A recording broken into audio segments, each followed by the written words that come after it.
Hello दोस्तों, आप लोग कैसे हो दोस्तों। खेसारी लाल यादव का एक बवाल अपडेट लेके आए हैं दोस्तों। ट्रेंडिंग स्टार जो मधु शर्मा और खेसारी लाल यादव वीडियो सॉन्ग में नज़र आएंगे दोस्तों। सॉन्ग का बोले दोस्तों, दिलवा में आके ऐसे समा गइलू, जो काफ़ी बवाल सॉन्ग है दोस्तों। मूवी सॉन्ग है दोस्तों। मूवी का बोले दोस्तों, दुल्हनिया लंदन से लाएंगे, जो कल सुबह इनका इंटरटेनमेंट रंगीला से सुबह 6 बजे रिलीज़ हो जाएगा दोस्तों, 17 मई का। साथ ही साथ बताओ दोस्तों, खेसारी लाल के साथ खेसारी लाल का दो सॉन्ग है जो एक साथ रिलीज़ होने जा रहा है एक ही टाइम में दोस्तों, अलग अलग चैनल से दोस्तों।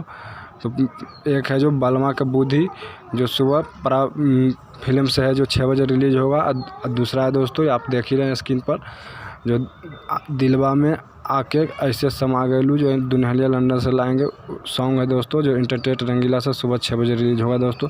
अपडेट कैसा लगा दोस्तों? अच्छा लगे तो लाइक शेयर जरूर कीजिएगा दोस्तों। कुछ कहना चाहें तो कमेंट के जरिए बता सकते हैं दोस्तों। फिर मिलते हैं एक नई जानकारी, नए अपडेट के साथ दोस्तों।